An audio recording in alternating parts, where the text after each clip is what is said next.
हम्म। ठीक है।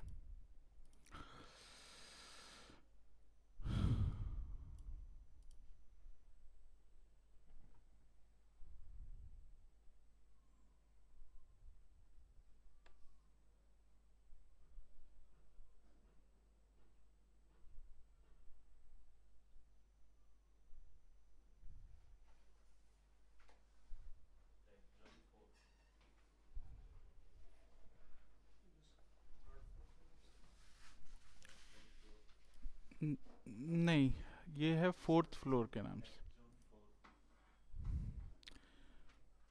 D_4 fourth floor 2।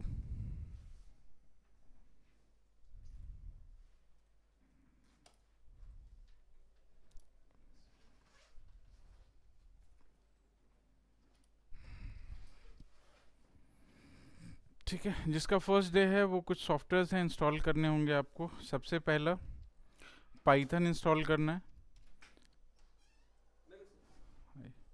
Python install करने के लिए आपको जाना होगा python.org।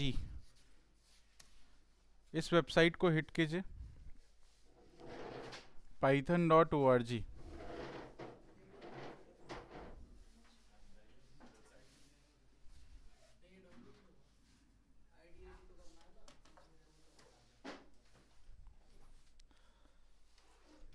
जिसका पाइथन इंस्टॉल नहीं है वो पाइथन इंस्टॉल करेंगे। python.org की वेबसाइट आपने ओपन करनी है। Then you have to go to download and here you have an option to download the python for windows, right? तो पहले तो ये क्लिक करके you'll have to download it, then install it. Second, जब ये download हो जाएगा इसको इंस्टॉलेशन पे लगा देना and then you have to go for VS Code download. You just search on Google VS Code download, you get the link. यहाँ पे download Visual Studio Code, click here and then go this page and here we have an option to download in Windows। ठीक है, Mac के लिए जाना है तो ये मैक के लिए है।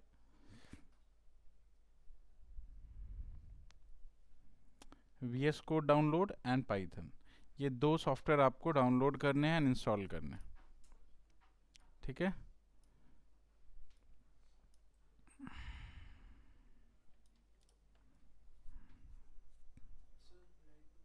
हाँ श्योर, दोनों कर दो।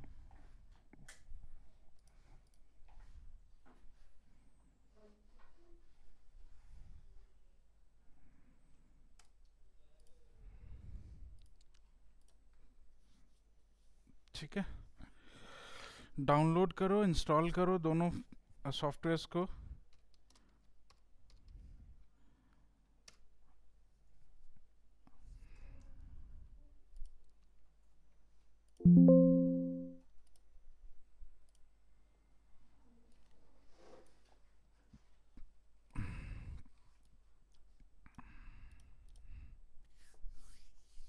ठीक है,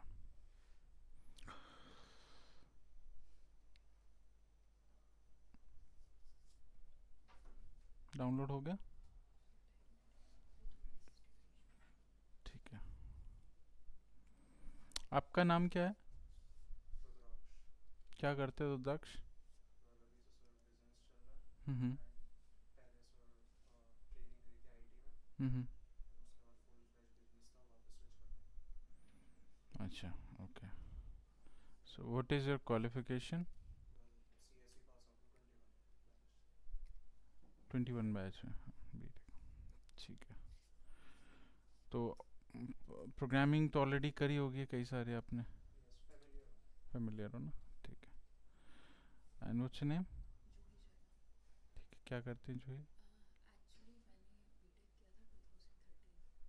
ठीक। हाँ। हाँ।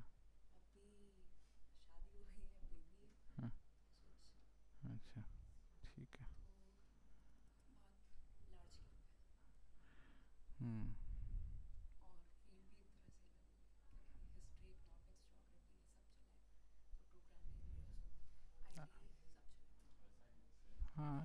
तो बहुत काफ़ी दिन का, 12 साल का गैप है।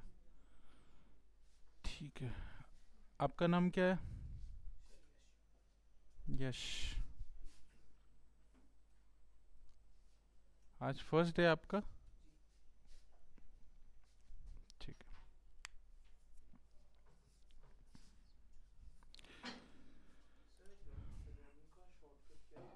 Control enter.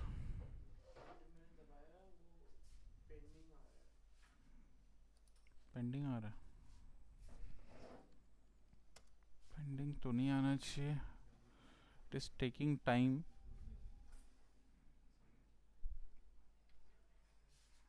स्टिल पेंडिंग आ रहा है, एक बार दिखाओ।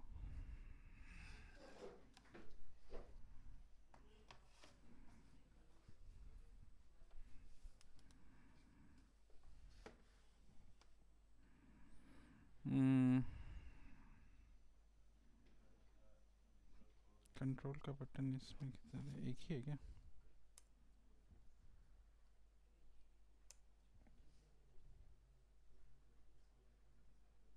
Okay,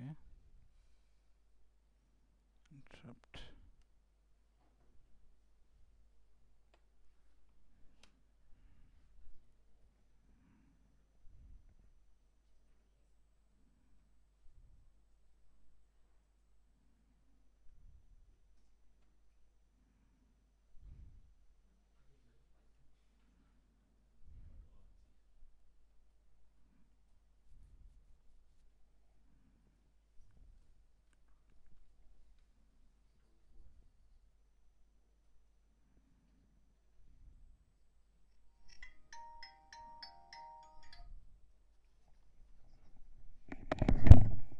hello. ठीक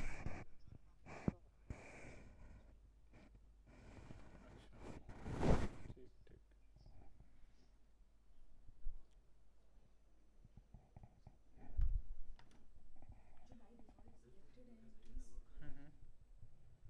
नहीं, उनको सिलेक्ट करना है, सबको, सभी को सिलेक्ट करना है।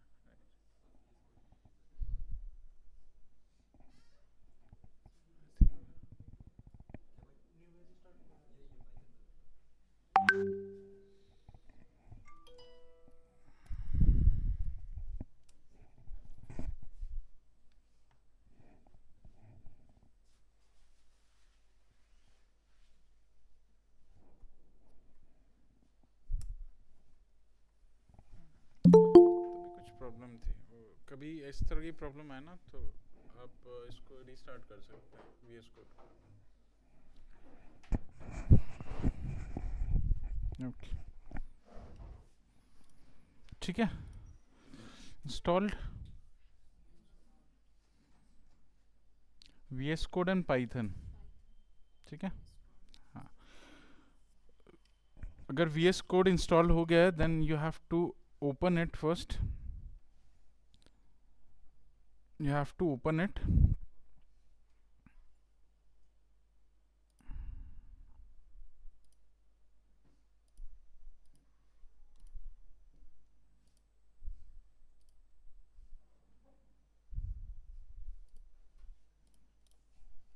ठीक है, ओपन करने के बाद फर्स्ट थिंग फर्स्ट आपको ये करना है कि ये लेफ्ट हैंड साइड पे जितने आइकन्स दिख रहे हैं, इन आइकन्स में ये एक्सटेंशन का आइकन आपको क्लिक करना है। ठीक है, एक्सटेंशन का आइकन क्लिक करना है एंड हियर आपको दो एक्सटेंशन इंस्टॉल करने हैं। फर्स्ट फॉर द पाइथन, तो सर्च, यहाँ पे सर्च बार दे रखा है यहाँ पे आपको, तो पाइथन सर्च करेंगे एंड पाइथन का आपको यहाँ पे एक्सटेंशन मिल जाएगा, Python, and here you have written Microsoft. Python और माइक्रोसॉफ्ट लिखा होगा, इस पर क्लिक करना है, या यहाँ पे एक इंस्टॉल बटन आता है उस पर क्लिक कर देना, इंस्टॉलेशन स्टार्ट हो जाएगी।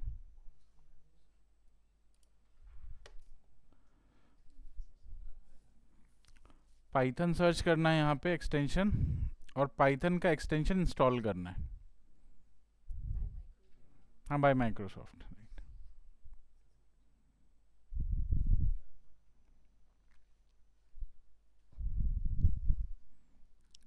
ठीक है,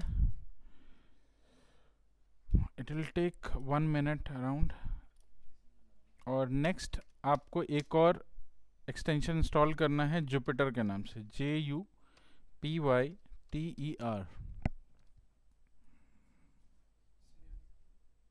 ठीक है, जुपिटर एंड पाइथन, ये दोनों एक्सटेंशन आपको इंस्टॉल करने हैं। इसमें भी Jupyter by Microsoft, here you have an option to install.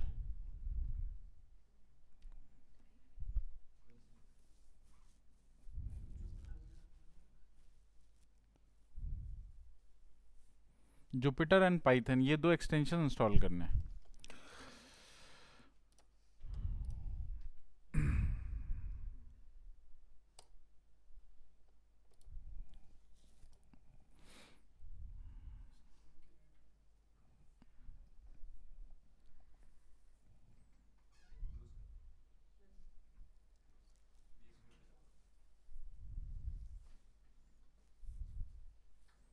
Fine,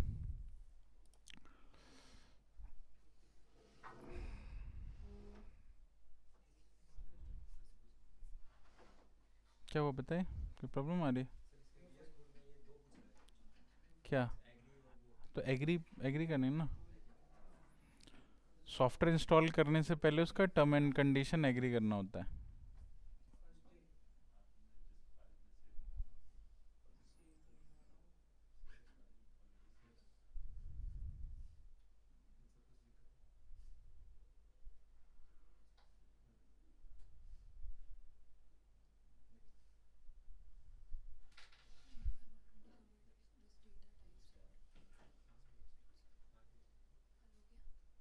नहीं नहीं, अभी डेटा टाइप स्टार्ट नहीं हुआ, अभी तो प्रिंट स्टेटमेंट लिखा हमने बस।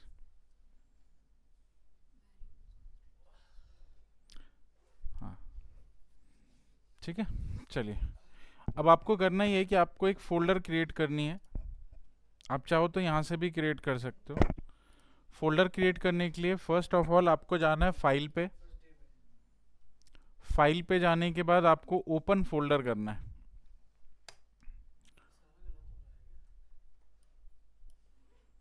फाइल पे जाना है, ओपन फोल्डर करना है, एंड जहाँ पे भी आपको फोल्डर क्रिएट करनी हो उस लोकेशन पे पहुँचना है। जैसे सी ड्राइव, डी ड्राइव, जहाँ पे भी आपको अब चाहिए उस ड्राइव पे आपने जाना है और वहाँ पे आपको न्यू फोल्डर पे क्लिक करना है। You can make a new folder from here. यहाँ पे आप न्यू फोल्डर पे क्लिक कर सकते हैं। जो भी आपका फोल्डर बनेगा उसका नाम चेंज कर देना पाइथन करके। ठीक है, जैसे मैंने अपने फोल्डर का नाम रखा है पाइथन 12 PM। ठीक है, और इस फोल्डर को बनने के बाद इसको क्लिक करके यहाँ से सिलेक्ट कर लेना। ठीक है, सो आप फोल्डर सिलेक्ट करके जैसे यहाँ पे आओगे तो you can see that you have N जो फोल्डर नेम आपने रखा था यू कैन सी हियर। ठीक है, फोल्डर आपको दिखने लगेगी और इस फोल्डर के अंदर अब आपने फाइल्स बनानी। ठीक है, तो पाइथन में दो तरह के फाइल बनते हैं। एक फाइल का नाम होता है .py एक्सटेंशन के साथ में होता है ना। फाइल का नाम लिखोगे लास्ट में .py लगाएंगे तो वो पाइथन फाइल बन जाती है। ठीक है, और एक होता है Jupiter file for Python, right. तो जुपिटर फाइल बनाने के लिए आप यूज करते हैं एक्सटेंशन .ipynb। फाइल का नाम आप कुछ भी रखो लेकिन फाइल की एक्सटेंशन .ipynb होनी चाहिए। ठीक है, इससे आप अपने जुपिटर फाइल को क्रिएट कर सकते हैं। तो ये जुपिटर फाइल है और ये नॉर्मल पाइथन फाइल है। डिफरेंस क्या है? तो डिफरेंस ये है कि पाइथन फाइल जो होता है वो एक एग्जीक्यूटेबल फाइल होता है, मतलब ये पाइथन फाइल एग्जीक्यूट कर सकता है। IPYNB फाइल एग्जीक्यूट नहीं करता, है ना। इसमें आपके अलग अलग कोड सेल्स होते हैं, जिस कोड सेल को आप अलग अलग एग्जीक्यूट करा सकते हैं, बट पूरी फाइल एक साथ एग्जीक्यूट नहीं होती। ये डिफरेंस होता है। ठीक है, और इसको इसलिए यहाँ पे यूज़ किया जाता है because in data science, data analytics हम लोग बहुत सारे मॉड्यूल्स यूज़ करते हैं, है ना। जैसे डेटा साइंस करेंगे या डेटा एनालिटिक्स करेंगे तो कई सारे मॉड्यूल्स यूज होंगे।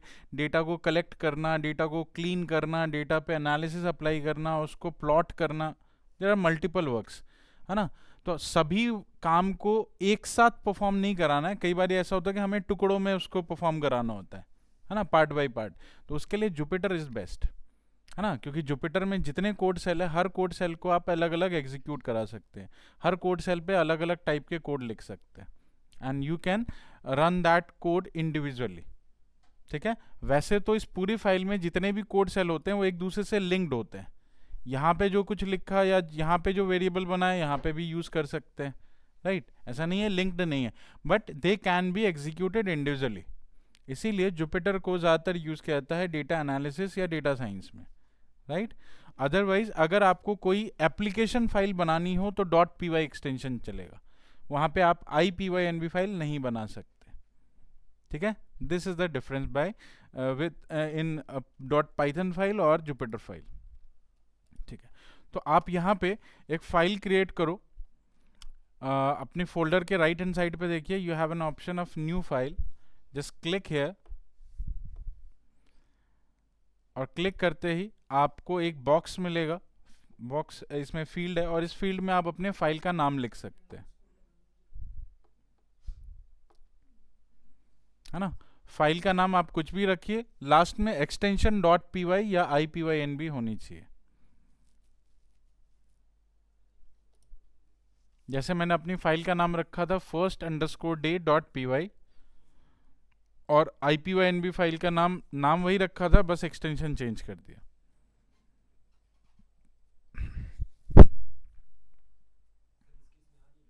क्या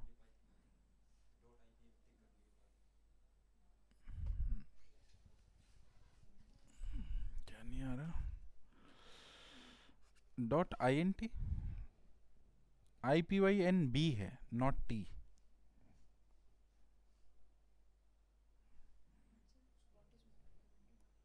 सॉरी, डिपेंड करता है आपको एप्लीकेशन फाइल बनानी है या आपको एनालिसिस पर्पस के लिए चाहिए। एप्लीकेशन डिफरेंट होता है, एनालिसिस अलग होती है। एप्लीकेशन का मतलब कि आप उसको यूज़र को देना चाहते हो उस एप्लीकेशन को, तो जब यूज़र के लिए कोई एप्लीकेशन बना रहे हैं तो आप PY बनाएंगे। जब सिर्फ एनालिसिस कर रहे हैं, एनालिसिस एक बैक एंड प्रोसेस होता है, एनालिसिस फ्रंट एंड प्रोसेस नहीं है, ये बैक एंड प्रोसेस है। तो बैक एंड प्रोसेस में जब आप सिर्फ एनालिसिस कर रहे हो तो IPYNB फाइल से कर सकते हैं। ठीक है,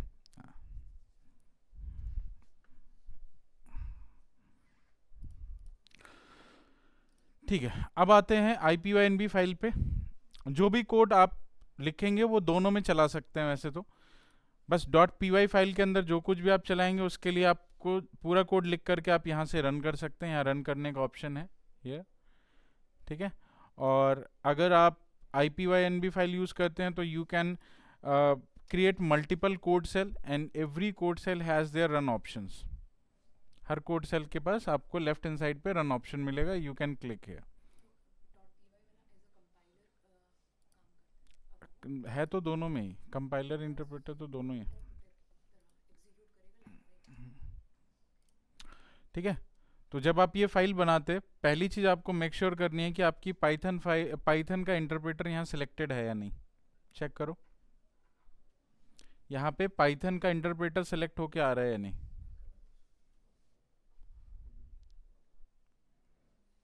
नहीं आ रहा है, क्या लिखा आ रहा है?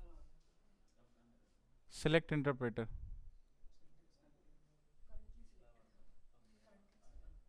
सेलेक्ट नहीं यहाँ, अच्छा ठीक है, ठीक है, ओके फाइन, ठीक है।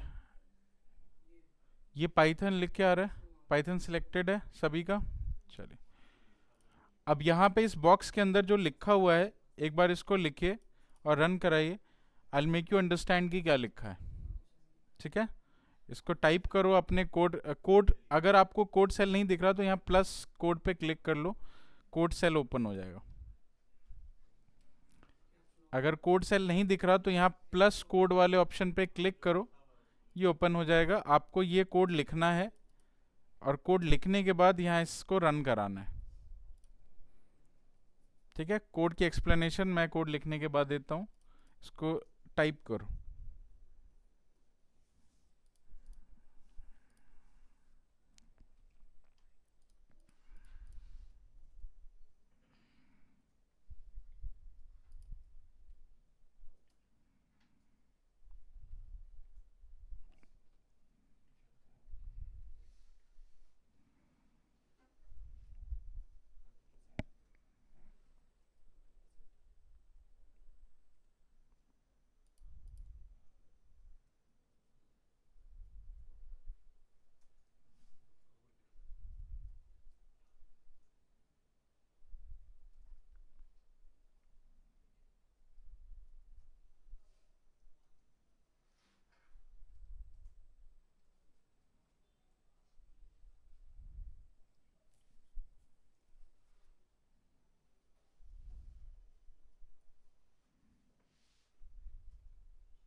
इन्वर्टेड कमा इनक्लोज्ड, आपका ये जो लिखा है ये टेक्स्ट है, text is always enclosed with inverted commas.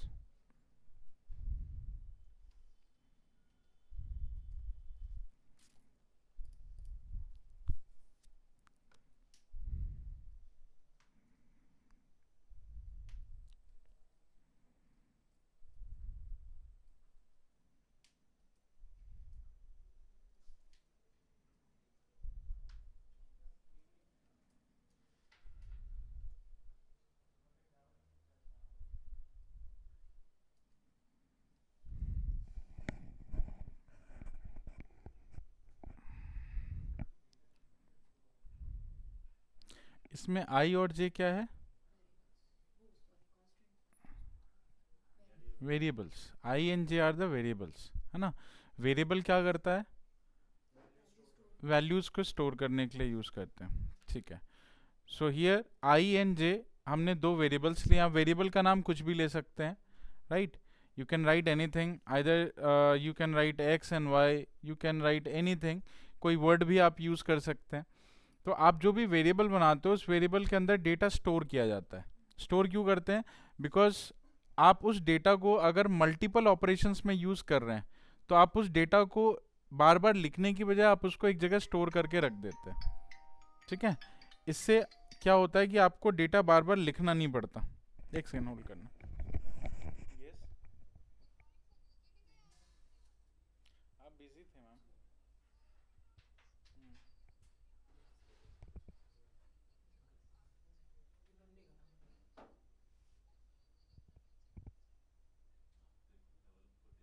Evening में तो वो चल रहा है ना मेरा, अभी एम्बेडेड चल रहा है। हम्म, हम्म।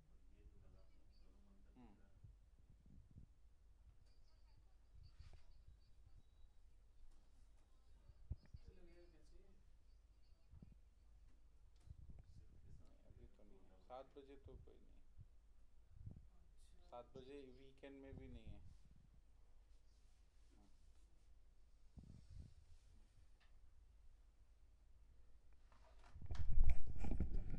ठीक है, आई एंड जे ये दोनों वेरिएबल हैं। वेरिएबल के अंदर हमने डेटा स्टोर किया और इन्हीं डेटा पे हमने ऑपरेशन परफॉर्म किए हैं, प्लस और माइनस ऑपरेशंस हमने परफॉर्म कराया।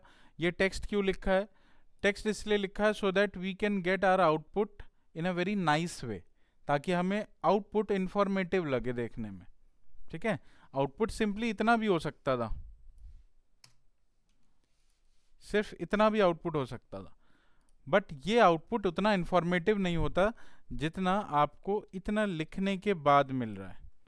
तो जब आप आउटपुट देखेंगे तो आउटपुट इज वेरी क्लियर, ठीक है। तो टेक्स्ट का काम बेसिकली होता है आउटपुट को क्लियर वे में दिखाना कि आप आउटपुट को क्या दिखा रहे हो, क्या आउटपुट आया और वो क्यों आया है, ठीक है। इसके लिए आप टेक्स्ट लिखते हैं बेसिकली इसमें। तो यहाँ इसीलिए हमने प्रिंट स्टेटमेंट के साथ में कुछ टेक्स्ट लिखे हैं, फिर यहाँ पे ऑपरेशंस को परफॉर्म कराएं, ठीक है। चलिए अब बात करते हैं वेरिएबल की। अच्छा, यहाँ पे आपको एक तो कोड ब्लॉक मिलता है, एक आपको मिलता है मार्कडाउन ब्लॉक। मार्कडाउन ब्लॉक क्या होता है? टेक्स्ट लिखने के लिए, है ना। अगर आपको कोई डिस्क्रिप्शन वगैरह लिखनी है तो आप मार्कडाउन ब्लॉक में लिख सकते हैं। तो यहाँ पे प्लस मार्कडाउन करेंगे तो आपको एक ब्लॉक मिल जाएगा, इसमें आप टेक्स्ट लिख सकते हो या कोई डिस्क्रिप्शन लिखनी हो तो लिख सकते हैं, ठीक है। कोई एक्सप्लेनेशन लिखनी हो तो आप लिख सकते हैं, ठीक है। तो यहाँ पे मैंने मार्कडाउन ब्लॉक को ओपन किया, ये एग्जीक्यूट नहीं होता है ना। कोड ब्लॉक एग्जीक्यूट हो सकता है, मार्कडाउन ब्लॉक सिर्फ लिखने के लिए है, राइट, डिस्क्रिप्शन लिखने के लिए। तो मैं यहाँ पे लिख के बताता हूँ आपको वेरिएबल के रूल्स। वेरिएबल रूल्स, तो जो आप वेरिएबल का नाम लिखते हैं, क्या उस नेमिंग के भी रूल्स हैं? Of course there is a rule for naming.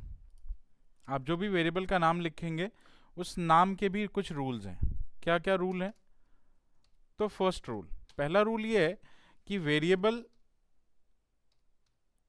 Name should contain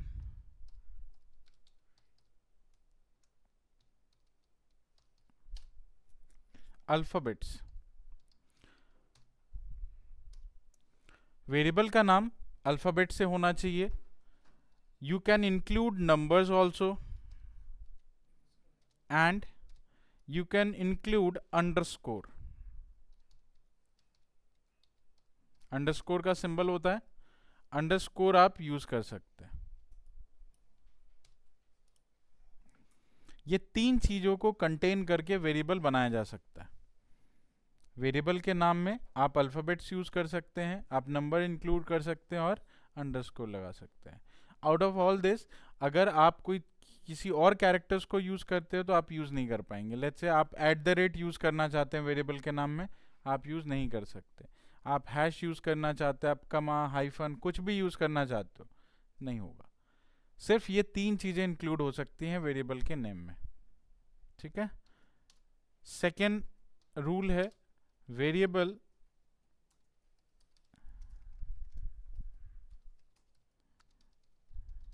name must not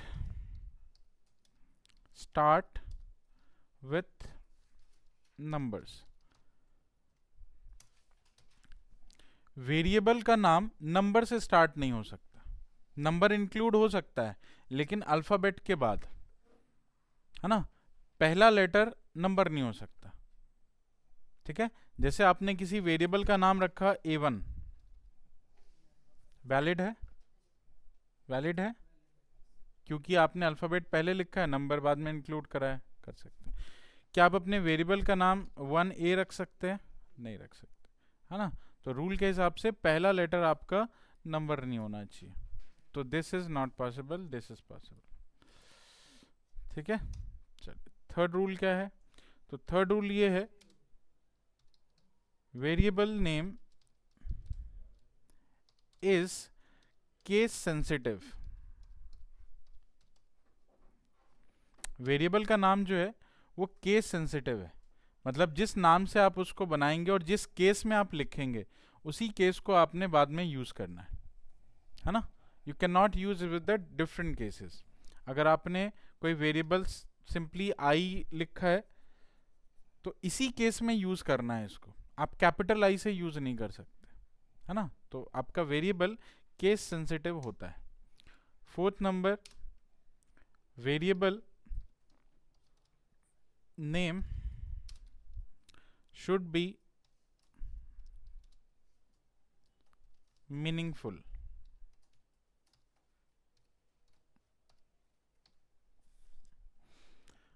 आपका वेरिएबल नेम मीनिंगफुल होना चाहिए। जो भी आप नाम रखते हैं वो नाम ऐसा होना चाहिए जो आपके, जिसमें हमें ये पता चले कि आपका उसमें क्या डेटा रखा है ना। डेटा की डिस्क्रिप्शन भी रिफ्लेक्ट हो जाए उसके अंदर, तो ऐसा नाम आपको रखना है। जैसे कि मुझे किसी का नाम रखना है तो मैंने वेरिएबल का नाम रख दिया नेम। अगर वेरिएबल का नाम नेम है तो मुझे ये पता चलेगा कि उसमें किसी का नाम रखा हुआ है। अगर मुझे किसी का सिटी का नाम रखना है तो मैंने वेरिएबल का नाम रख दिया सिटी।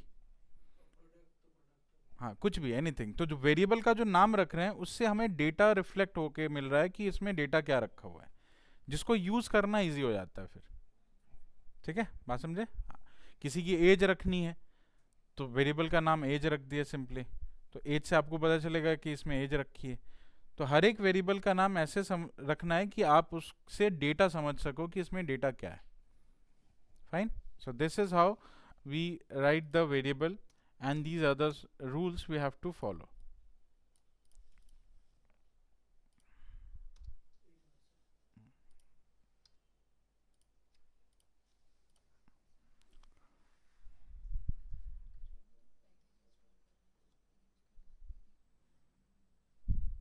अच्छा, जब आप इसको रन कर रहे थे तो IPY कर्नल का वो पैकेज इंस्टॉल करा था, हाँ उसको इंस्टॉल करना है। दोबारा इसको रन करो।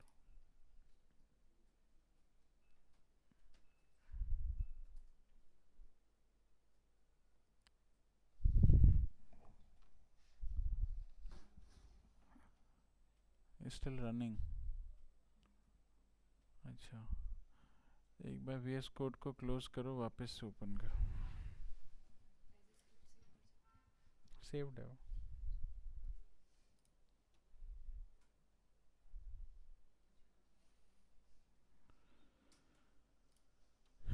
ठीक है, चलिए। कौन कौन से बताइए। तो यहाँ लिख ही दिया, that should contain this only. हाँ, ये एक और रूल हो सकता है। हाँ, एक रूल और आप लिख सकते हो, variable name must not be from reserve word.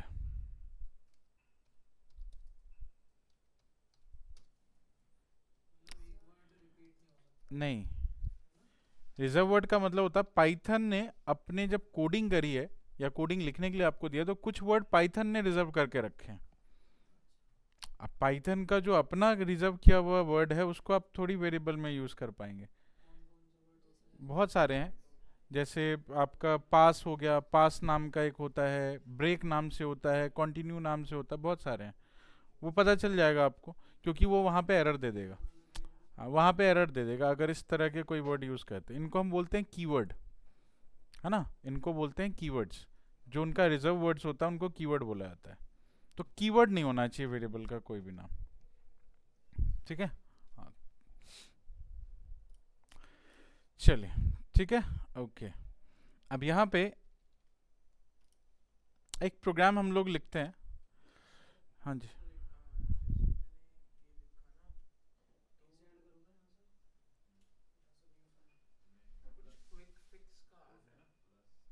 कहाँ पे? तो आपने कोड ब्लॉक में लिख दिया क्या? नहीं, इसको मार्कडाउन में लिखना है ना, ये डिस्क्रिप्शन है, ये मार्कडाउन में लिखना है। इसी को जो है, ये जो है इतना आप कॉपी कर लो या कट कर लो और मार्कडाउन का ब्लॉक बना लो। यहाँ पे मार्कडाउन है ऊपर। मार्कडाउन ब्लॉक होता है सिर्फ टेक्स्ट लिखने के लिए। कोई डिस्क्रिप्शन ऐड करनी हो तो मार्कडाउन यूज करते हैं, कोडिंग लिखनी है तो कोड ब्लॉक यूज करते हैं, ठीक है। चलिए, नेक्स्ट आते हैं कोड ब्लॉक पे। अब यहाँ पे आपको एक कोड लिखना है। मान लो राइट ए प्रोग्राम, एक प्रोग्राम हम लोग को लिखना है टू, नहीं ये कोड ब्लॉक में नहीं, ऐसे नहीं लिख सकते, आपको कमेंट लाइन डालनी पड़ेगी। बिना कमेंट लाइन के नहीं लिख सकते। कमेंट लाइन के लिए आप हैश लगा दो यहाँ पे आगे। Write a program to convert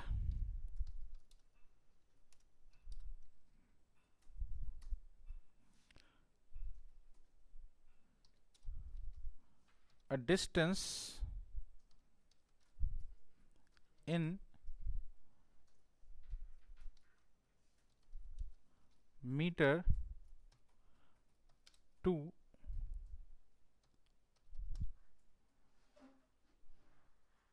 feet, या metre to kilometre to miles, ये कर लेते, ठीक है। हमें एक प्रोग्राम लिखना है। इस प्रोग्राम में क्या करना है कि हमें एक किलोमीटर में एक डिस्टेंस दिया गया, ठीक है, और हमें उसको माइल्स में कन्वर्ट करके दिखाना है, ठीक है। माइल्स होता है एक डिस्टेंस के लिए, आप माइल्स भी यूज करते हैं, किलोमीटर्स भी यूज करते हैं। तो किलोमीटर में आपको डिस्टेंस दे रखा है और आपको माइल्स में कन्वर्ट करना है, ठीक है। तो इसके लिए आप क्या कर सकते हो, पहले तो एक फॉर्मूला है, फॉर्मूला चेक कर लो कि 1 किलोमीटर में कितने माइल्स होते हैं।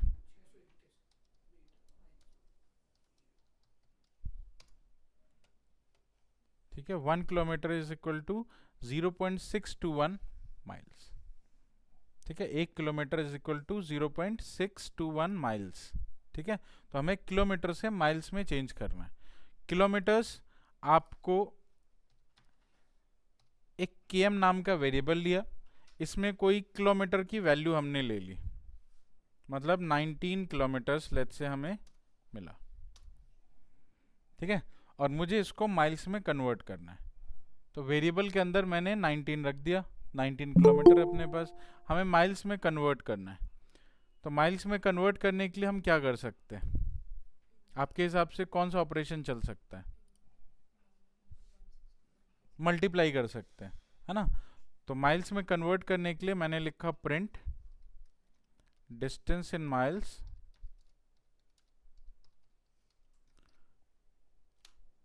माइल्स में क्या होगा, तो किलोमीटर की वैल्यू आपको मिलेगी, तो km से आपने वैल्यू ले ली किलोमीटर की और उसको मल्टीप्लाई कर दिया 0.62। ठीक है, इतना सा प्रोग्राम है। किलोमीटर की वैल्यू km से आ गई और मल्टीप्लाई कर दिया 0.621। फिक्स है, कंट्रोल एंटर।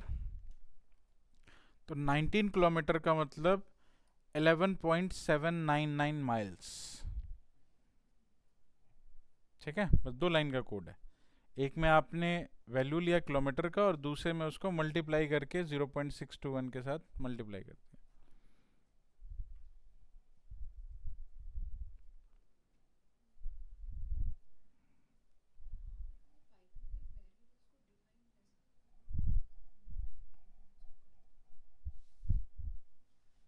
वो सी में होता है, C++ में, जावा में, यहाँ नहीं होता।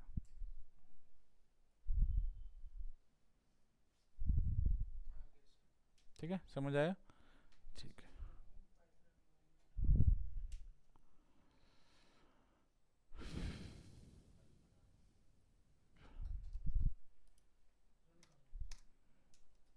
ठीक है। एक और कोड आप अपने एंड से लिख सकते हैं। चलिए ट्राई करो। एक कोड सेल ओपन करो, फिर से राइट ए प्रोग्राम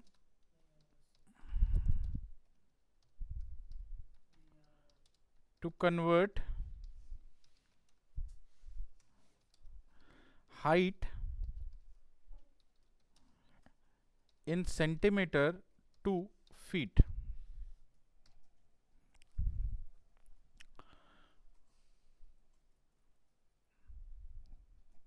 एक प्रोग्राम लिखना है जिसमें कि आपको एक हाइट लेनी है सेंटीमीटर में और उसका फीट कन्वर्जन करना है ना। जैसे मैंने बोला मेरी हाइट एक 170 सेंटीमीटर है, आपको बताना है वो फीट कितने में होगा। फॉर्मूला चेक कीजिए और उसके हिसाब से आपको ये प्रोग्राम लिखना है।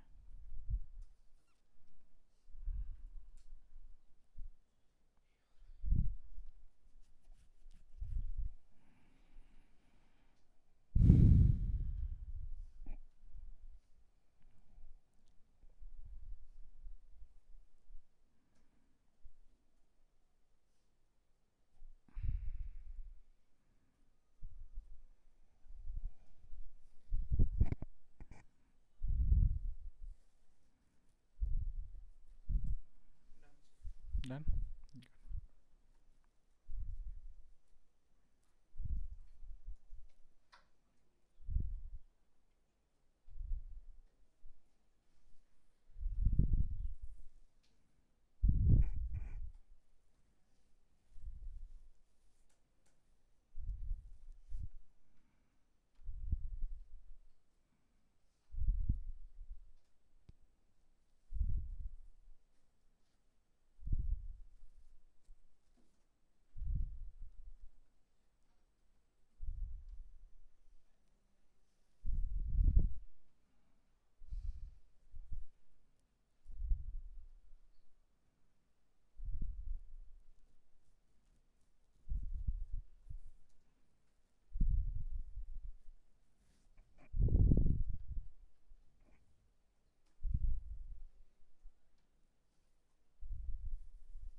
और हुआ किसी से?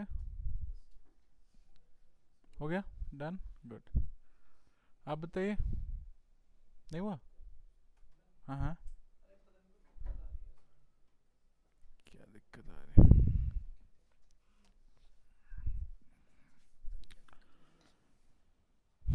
Running cells with this requires IPY kernel package. अच्छा, एक पैकेज आपने इंस्टॉल नहीं करे।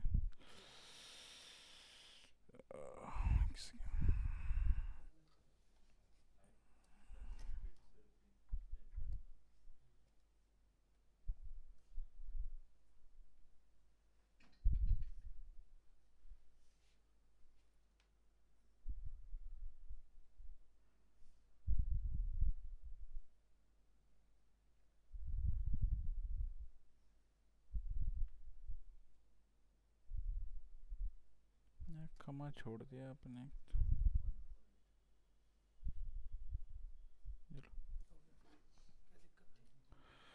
एक पैकेज होता है IPYN कर्नल, वो इंस्टॉल नहीं था।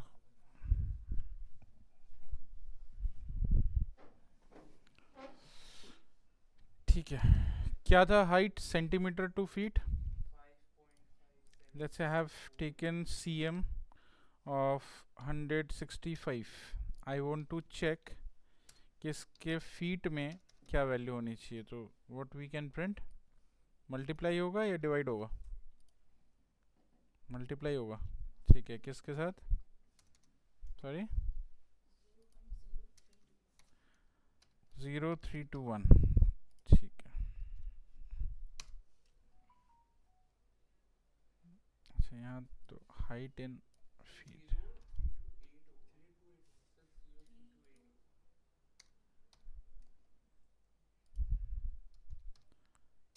Height in feet 165। अच्छा, दिस इज cm, नहीं बस cm कर देता हूँ, सेंटीमीटर 5.41। ठीक है, राइट। बताइए किस, इसका प्रिसीजन होता है ना, फ्लोट का प्रिसीजन होता है। जो भी आपका राउंड ऑफ आया होगा, राउंड ऑफ नहीं आया होगा, वो आ ही रही होगी उतनी वैल्यू। ठीक है, ये इसके पास जो ऑप्शन होता है ना, ये पॉइंट के बाद जो वैल्यूज होती है उनका प्रिसीजन ये सेट करके रखता है। वो कम से कम 15 डिजिट तक का प्रिसीजन रखता है ना।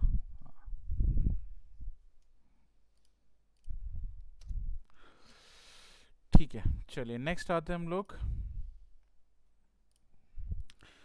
राइट, अभी तक जो हमने प्रोग्राम किए उसमें बेसिकली हमने ये समझा कि हम लोग डेटा को ऑपरेट कैसे करते हैं, है ना, डेटा को वेरिएबल में कैसे स्टोर करते हैं।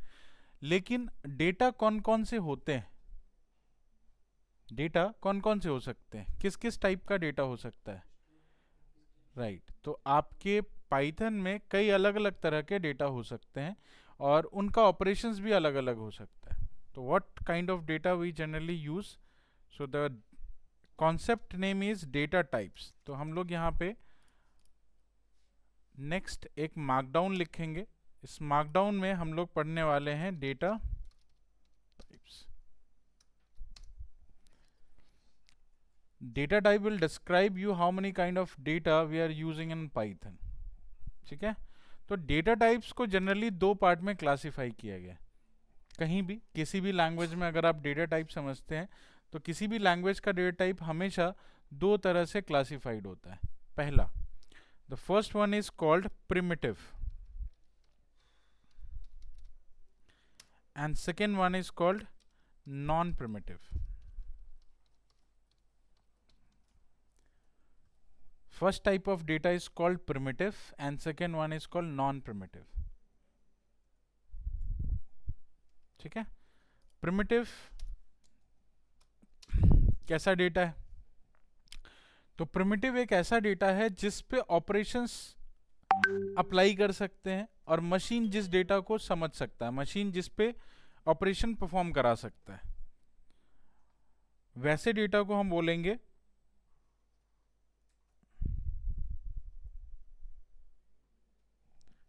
वैसे डेटा को हम बोलेंगे प्रिमिटिव। जैसे सबसे पहला है प्रिमिटिव में नंबर्स। आप नंबर्स पे ऑपरेशन परफॉर्म करा सकते हैं, है ना, तो नंबर्स इसका पहला टाइप है। सेकेंड है टेक्स्ट, आप टेक्स्ट पे भी ऑपरेशन परफॉर्म करा सकते हैं। तीसरा है बुलियन।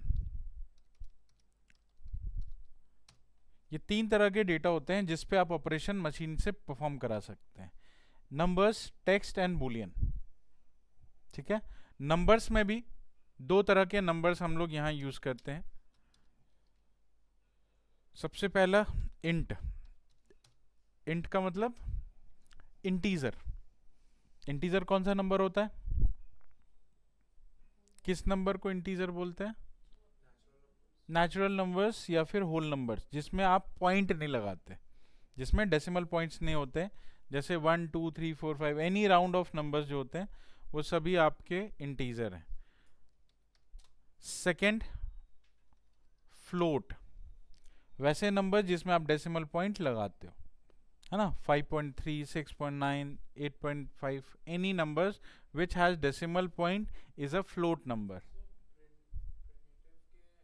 अंदर में आता है नंबर्स, राइट, ये सभी नंबर्स हैं, नंबर्स के type. And third number is complex, ठीक है। So we have 3 type of numbers in Python, int, float and complex. हाँ, अभी डिस्कस करेंगे कॉम्प्लेक्स नंबर क्या होता है, ठीक है। सुना है आप लोगों ने कॉम्प्लेक्स? नहीं सुना है? इमेजिनरी नंबर सुना है? तो इमेजिनरी नंबर से ही कॉम्प्लेक्स नंबर बनता है ना। चलिए अभी डिस्कस करेंगे क्या होता है फ्लोट। अच्छा, टेक्स्ट की अगर हम बात करें तो टेक्स्ट में आपके पास होता है data type str, str is for string, ठीक है। स्ट्रिंग को हम टेक्स्ट डेटा बोलते हैं। और बूलियन का डेटा टाइप है बूल, ठीक है। बूलियन डेटा किसको बोलते हैं? 0 1 is binary, true false, right. 0 1 जैसा ही एक डेटा होता है ट्रू एंड फॉल्स, जिसको हम बोलते हैं बूलियन, ठीक है। तो ये बूलियन का क्या यूज है? बूलियन किस लिए यूज करते हैं? लॉजिकल स्टेटमेंट्स के लिए, राइट। मतलब अगर कोई कंडीशन पे जब हम काम करते हैं तो वो कंडीशन या तो ट्रू हो सकती है या फॉल्स हो सकती है ना।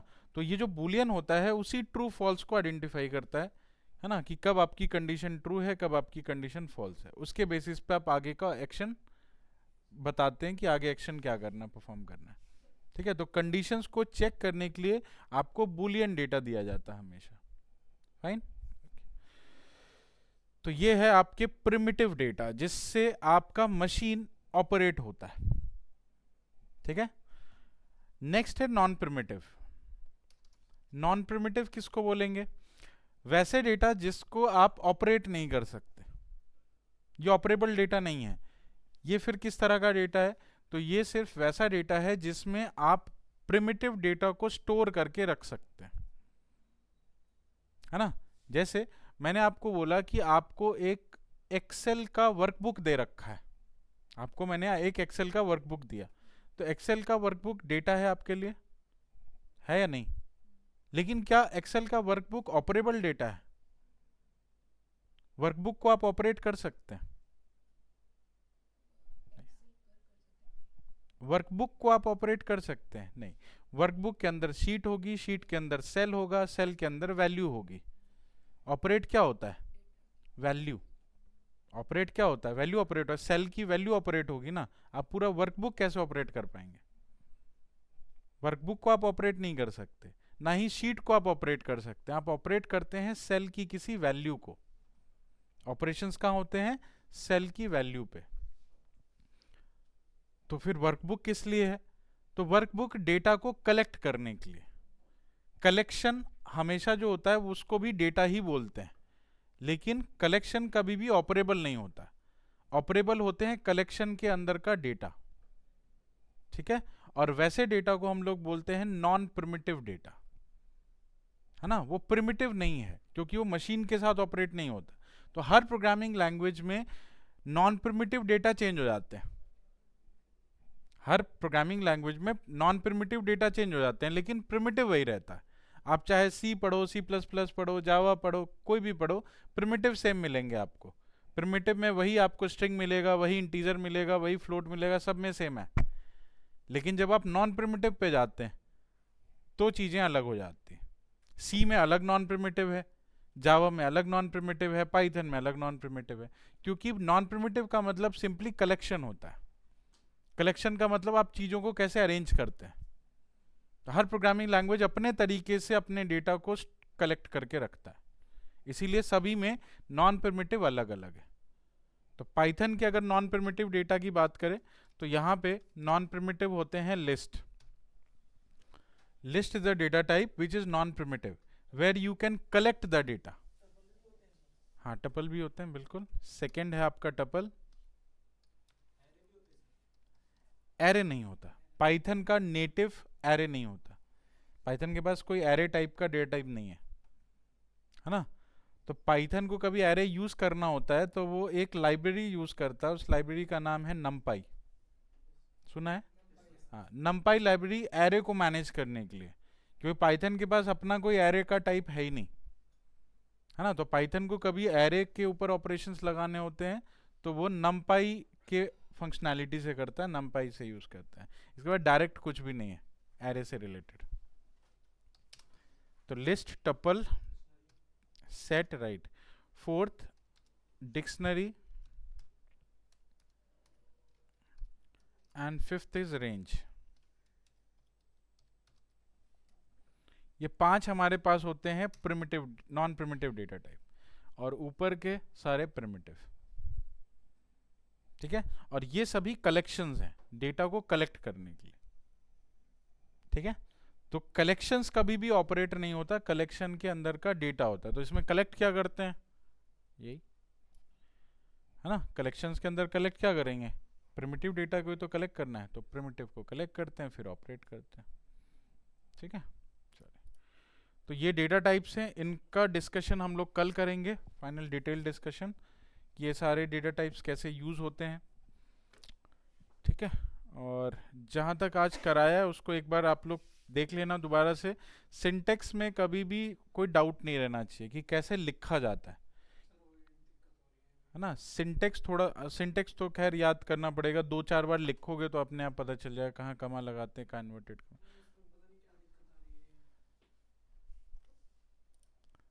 सिंटेक्स को 2-4 बार लिख करके आपको टेस्ट करना पड़ेगा कि अभी आप फ्री हो गए या नहीं लिखने में. बिकॉज जब तक आप फ्री नहीं होंगे, आपका हैंड फ्री नहीं होगा उस चीज़ को लिखने में, आपको हमेशा प्रॉब्लम आएगी. कहाँ कमा छूट गया, कहीं ब्रैकेट छूट गया, कहीं इन्वर्टेड कमा छूट रहा है. हाँ, वो 3-4 बार आपको इसी कोड को 3-4 बार लिख के खुद से ट्राई करो. जो जो लिखा है ना इसको दोबारा 3-4 बार लिखो, ट्राई करो. एक बार बिना देखे लिखो, चेक करो कि आपसे हो रहा है नहीं. ठीक है. उसमें मैं ज़्यादा हेल्प नहीं कर सकता बिकॉज इट्स ऑन योर्स.